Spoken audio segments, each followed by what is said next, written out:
Remember when you were in high school or college or maybe even your 20s, you had FOMO, fear of missing out? Well, the question I have for you is simple. Do your retirement investments, do they have FOMO? Find out on this week's episode of the Retirement Income Source, where it's all about your income.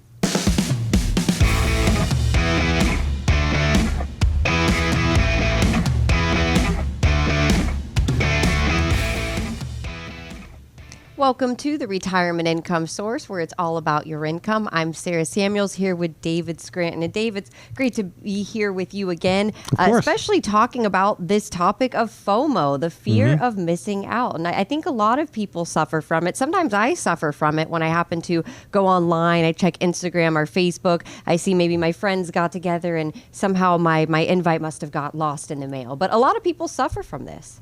Oh, sure. Fear of missing out. And, I was trying to be nice to our audience by saying that it was, do your retirement accounts have FOMO? But really, it's the person doing the investment that has FOMO, right? And in fact, you might even remember, Sarah, one of my books I wrote. I talked about my mom and going to the casino and teaching her how to play blackjack, right? And this is a great metaphor for sometimes how people are with their investments. I started off by asking her, how much money do you want to win? In other words, how much would make you happy today? And she didn't understand the question. I was persistent, politely persistent with her. Finally, she said, $500. If I can make $500, I'm good. I said, great. We make $500. We're going to go have dinner, have a nice steak and all this. It was her birthday. So the deal I made with her was, if she loses, it's my money, right? You lost my money. And if she wins, then, she gets to keep it, right? No big deal.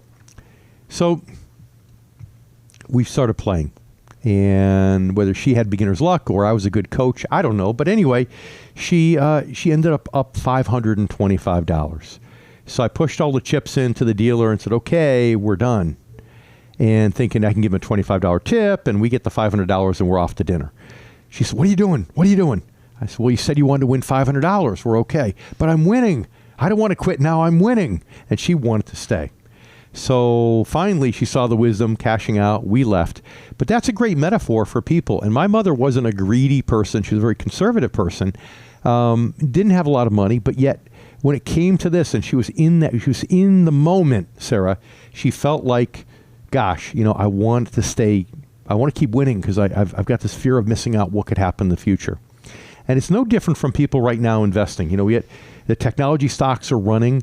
So if you're in technology stocks, you're making more money than most other types of investments. Even if you're in the Standard & Poor's 500, you're doing well because Standard & Poor's 500 is heavily weighted towards some of those big technology companies. And I think your analogy, your story about your mom is a great way to get into this topic of why are you investing? When you sat down with your mom, you said, okay, what's our goal here? What are we trying to do? And when we get when we win our money back, we're going to walk away. And you agreed to this. A lot of people need to take this approach when it comes to retirement. Why are you planning and saving for retirement? Do you have performance-based goals or are they purpose-based goals? That's right. And, performance-based goals are, for a few of you out there who say, I just want to, I think you said this on last week's show, actually, Sarah, he who dies with the most money wins. I just want to die with the biggest net worth, right? So if your sense of joy is going up to your neighbor's window and going, look at my net worth. I'm worth more than you. Well, okay, then you're more of a performance-based person, and continuing to have that FOMO might serve you well, may not, but at least, hey, you know what you're going for. But most of you are purpose-based. In other words, your money's there not to become a billionaire. Your money's there to serve a purpose, right? And that purpose early on might be financial security if you get laid off. Then it might be have enough money for college for your kids. And then ultimately, it might be to have enough income to last you in retirement for the rest of your life. So if you're a purpose-based investor, well, then stay tuned to the rest of the show because we have a lot more to cover in how you can satisfy your purpose as someone who's approaching retirement.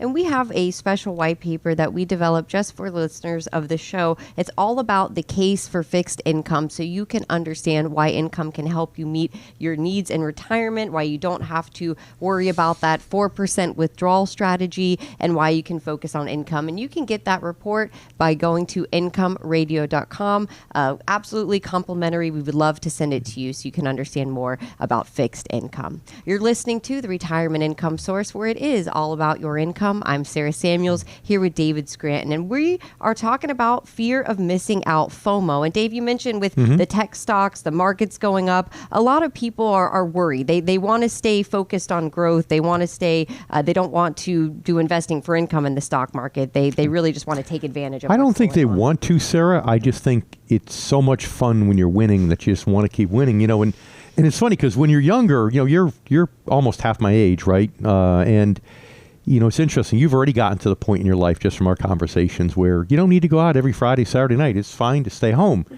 And when you're younger, you had to go out every single Friday, Saturday night because you're afraid to miss something, right? Fear of missing out, FOMO. But now it's more when there's a purpose. Oh, I want to go hang out with these friends that I haven't seen in a while. Or, ooh, there's a really nice band that we love. I want to go listen to that band, right? There's a purpose. But it's funny how most of us get to that point early on in our lives when it comes to the social aspect, right? And maybe because it's just exhausting. But when it comes to our money, I think we don't get there. And I think the reasons why, because in these younger years, people don't have as much money. They don't have a ton of money. Maybe it's locked up in their 401ks with limited options. But as you start to get older, you have more money. Some of it's not locked up. And all of a sudden, it's almost as if you never went on a date in your entire life. And then all of a sudden, you're in your 50s and you go, oh, I want to start dating. And you start going out to the bars to meet people every Friday and Saturday night and have FOMO, right? I think that's the reason why investors tend to have that FOMO later in life, whereas in your social life, you get over it a lot earlier. And like you said, it's hard to step away when you're winning, right? Just like with your mom, when she was up at the blackjack table, she didn't want to step away from it because it's almost addictive. You get addicted to the winning. You do, and it's emotional. Look, human beings, we make emotional decisions. We try to justify them rationally. And so the emotional decision to stay in the game when you're winning is because it feels good. And then you're trying to find some logical reasons to back that up. But look, if you're the person whose goal is he dies with the most toys wins, well then, okay, that's fine. Take the chance. But again, if you're like most, where you're listening and you're saying, no, I'm purpose-based. I invested early on, so I had an emergency fund if I lost my job. And then it was for college for my kids, and now it's getting ready for retirement. Then you've got to say, well, wait a minute. What is the purpose of those retirement funds, right? Is most of your money that you're never, ever going to touch? You just want to leave a big legacy? Or is most of that money that's there, you're going to cash it out in a big lump sum and buy something expensive? Or is most of that money there for the purpose of generating income to replace your paycheck? Well, if it's for the purpose of generating income, then I want to help you throughout the rest of today's show. Reset your thinking. If you have FOMO, fear of missing out, have fear of missing out on income. And with the Federal Reserve, we talked about last week, Sarah, lowering interest rates, the longer you wait to make this transition, you might miss out on income. But at least income fulfills that purpose-based goal. Dave, I don't know if you've looked outside recently, but it's starting to look a little bit like 1999 out there. It's starting to look a little bit like end of the century. So we'll talk about why that is and what you need to do now to ensure that your retirement portfolio is safe. I'm Sarah Samuels here with David Scranton, and you're listening to the Retirement Income Source, where it's all about your income. Thank you for spending some time here with us today on the Retirement Income Source, where it's all about your income. I'm Sarah Samuels here with David Scranton. And if you have a fear of missing out, don't worry, you're not alone. A lot of people are concerned about missing out, whether it comes to social events, but more recently, it's about their retirement portfolios. A lot of people are afraid to make that transition to income first investing because they're addicted to the wins and the tech segments of the stock market. So Dave, I mentioned a few minutes ago, it's starting to feel a little bit like the end of the 1990s, the end of the last century. Why do you think that is? What's going on? Should we be worried about a potential bubble? Are we looking at a crash? So you're not talking about the Prince song, "Gonna Party Like It's 1999"? That's playing in my head right now. That's not the reference. We could play it on the radio, I know. That's we right. might have a royalties issue. Yeah, that's good point. So people were partying in 1999 because the stock market had gone up for 5 years exponentially. The tech bubble started in 95, went all the way to 99, and everyone was getting involved. Very few people were smart enough to get out. I have a friend. I give him a lot of credit. He's an attorney. Doesn't know a lot about investing. He said, this just doesn't feel right. He got out in 1999 and protected his assets. But most people stayed in there. And the stock market, the tech bubble burst, and the tech stocks dropped so far that they dropped to lower levels than they were in 1995. So even if you got in at the beginning and rode it all the way up, you gave it back plus more. And then it took until 2017, 2018, 17, 18 years later to get it back. So now we've been on a tear with tech stocks, let's say for 2.5 years. So it's not 5 years yet, it's 2.5. The price to earnings ratios aren't as high on tech now as they were in the late 90s. That's one difference. And a lot of these big companies are actually making some money. Back in the late 90s, they weren't making any money, right? So that's another difference. So it's a little more sound, a little more stable this time. But the commonalities are that the market is still pretty highly valued overall, and the tech stocks are even more highly valued. So I wouldn't say that it's exactly 1999 yet, but we could be getting close to that. And the problem with trying to time the market is it's like that old game of musical chairs when you were a child, right? You go around and the music stops and boom, are you going to be the one stuck without a seat? And you don't know because nobody knows when the drop's going to occur. Nobody knows what causes the drop to initially occur. We know it happens because the markets are overvalued, but then some extraneous thing happens that spooks the market. The drop starts, and the most overvalued things drop the most. And that's why, Sarah, it's okay for our listeners that are close to retirement to have some money in the game, right? I'm embracing this phrase a lot more now. The old 60s, like the new 60s, like the old 40 or something like that. Right now that he turned 60, I say that stuff. I never said it before. Exactly. 40 is the new, or 60 is the new 40. But people are living longer, and 60-year-olds now don't want to be in CDs and government bonds. They want to have some skin in the game. So it's okay to have some skin in those tech stocks. But the point is that if you're a purpose-based investor and most of your goals in retirement is not to leave a giant legacy or not to cash it all out in a lump sum, but instead, if your goals are to generate income to replace your paycheck, that purpose-based goal, then a majority of that money should go to a more income-first, growth-second approach. You could do that in the stock market. And what's interesting is the higher dividend stocks, the value stocks, are the ones that tend to have lower PE ratios. They're the ones that are really not overvalued today. And oftentimes when the growth stocks, the tech stocks start to get really high, then there's called a rotation. And all of a sudden, some of those value stocks with higher dividends start to go up. So you can still have some growth potential, but you can do it in a way that still helps you satisfy your purpose-based goals. Because if you stay in a growth-only approach with things that pay very little in dividends and the rug gets pulled out from underneath you, 17 or 18 years to postpone your retirement, like people in the late 1990s, that's a long time. And if you're looking for more information about how you can make that transition to the income first, growth second investing, we have a special guide for you that's all about total return equals income plus growth. You can get that guide by going to incomeradio.com. We will send it to you absolutely complimentary so you can understand why now is the time to make that transition. You're listening to Retirement Income Source, where it's all about your income. I'm Sarah Samuels here with David Scranton. And if you're feeling left out, if you're not investing in all of the tech stocks, if you're not seeing big gains in the stock market, don't worry. A lot of people have this sense of FOMO, this fear of missing out. But Dave, we're discussing why that you can, or how to get rid of that FOMO when you are a purpose-based investor, figuring out if you're performance, if you're purpose-based, like most people, and how you can invest correctly to achieve your goals. Part of it is you have to retrain your brain.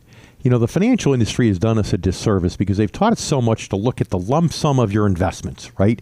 If it's going up, you're happy. If it's going down, you're not so happy. And that's great through most of those early on accumulation years when you're saving money. But what they don't teach you is that when you transition into retirement and get close to retirement and you care about how much income you could take, they don't teach you to stop looking at the lump sum and to look at the income column. And really, really you should, because if your purpose is to cash it out in a lump sum, then yes, you want to look at that income column, you want to watch it like a hawk, and if it's going down, you might want to take action to fix it. But if your goals are income-based, if those purpose-based goals are to generate income to replace your paycheck, then you should be looking at the income column on your investment statement. Because even if the lump sum value goes down, chances are the income column doesn't. Usually the income is pretty sticky. And if you reinvest those interest and dividends, that income column over time will go up.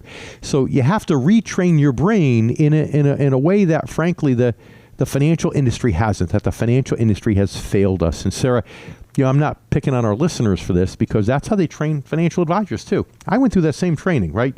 It's all about the lump sum. You want to grow that account from 300 to 350 to 400 to 450. Well, that's great. But when you get within 10 years of retirement, now focus on that income. That's the purpose for most of the folks that are approaching retirement. So if you know that, then don't worry about it anymore. Dave, why do you think most financial advisors out there are focused on total return? That maybe they don't know how to generate income the right way for their clients? Well, there's some truth to that. Many don't. Generating income is harder, believe it or not, than getting growth. A lot of advisors don't do it. It's a lot of work, but it's also because they're brainwashed by the industry. The industry wants us in growth because over time they could charge more in fees and commissions, and the industry can make more money, and that's what they want.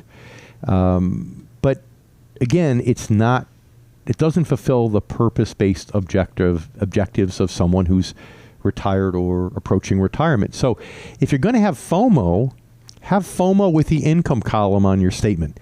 If there is no income column, call your advisor. Believe it or not, our industry is so lump sum minded that a lot of the statements that you get from your advisor don't even have an income column. It just tells you what the lump sum is worth. And if you have that, then it tells you that the firm you're with, the advisor you're with, is not an income specialist.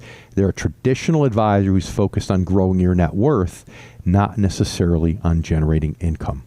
But if you could change that mindset, so now you have a FOMO about losing retirement income from your investments, as opposed to worrying about the lump sum going up and down, now you're in the right place. You're in the right place if you're purpose-based. We are answering your retirement questions. So if you have a question, please give us a call now. The phone number is 833-RIS-RADIO. That's 833-747-7234. I'm Sarah Samuels here with David Scranton, and you're listening to The Retirement Income Source, where it's all about your income. Thank you for spending some time here with us today on the Retirement Income Source, where it is all about your income. I'm Sarah Samuels here with David Scranton, and we've been talking about this concept of FOMO, a fear of missing out, and why you don't have to really worry about FOMO when you identify whether you're performance or purpose-based when it comes to your goals. And Dave, I want to get right into our Ask Dave questions. We have a couple questions from our loyal listeners. This question comes from Lloyd out of Fairfield. He says, I'm really trying not to have FOMO, but if I can ride this momentum upward, I'll make more money to be able to generate more income in the future. So what's the issue? So Lloyd, it depends upon how much you have and if you have buffer over what you need to generate the income you want in retirement. And,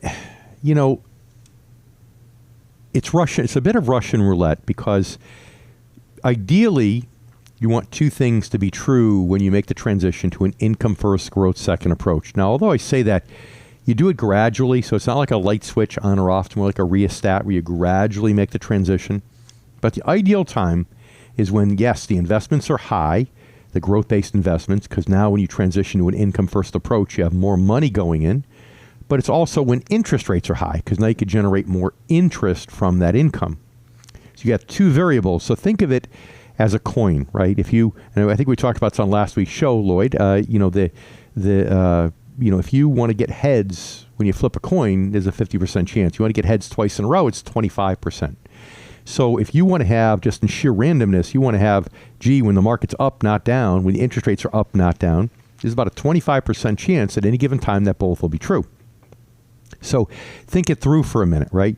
the Fed's lowering interest rates, and that causes the market to go up, right? As soon as the market thinks that interest rates might go up, the market oftentimes will come down, right? So now you got the market near its high, but interest rates are still low. Okay, so I'm going to wait till interest rates go up. Okay, well then you might wait, and then interest rates might be higher, but now the market's going to be lower. So again, you're playing whack-a-mole with one or the other. All I can tell you right now, Lloyd, is that the markets are high based upon most measures, which means if you come out of growth-oriented investments, you probably have a decent amount of money there. And I can also tell you that interest rates are reasonably high, although slowly going down. So, and remember, Lloyd, we're not talking about a switch. We're not talking about just snapping your fingers and making a change. We're talking about a gradual transition. So, you can just leave some money in the technology sector. Try to go for that.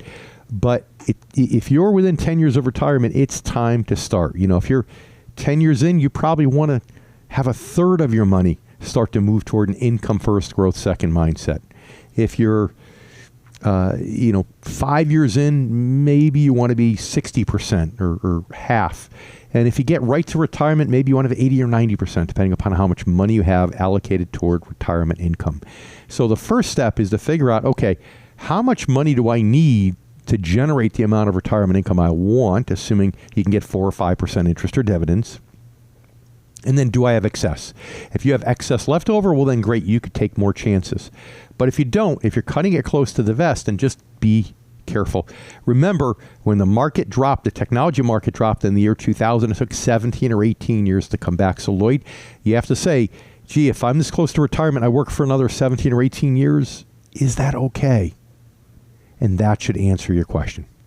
Lloyd, thank you so much for sending in your Ask Dave question. And if you have a question for the show, all you have to do is call into the Ask Dave hotline. That phone number is 833-RIS-RADIO. Again, that's 833-747-7234. We'd love to answer your question here on the Retirement Income Source, where it's all about your income. I'm Sarah Samuels here with David Scranton, and we're doing our Ask Dave segment. So we are answering all of our listener questions that we get throughout the week. And Dave, our next question comes from Cindy out of Cheshire. She says, I don't really pay much attention to our investments, but I'm really worried that my husband has fear of missing out. What should I look for? Well, Cindy, I'm sure you know him much better than we do. So if that's what your gut instinct, your intuition is telling you, then you might be right.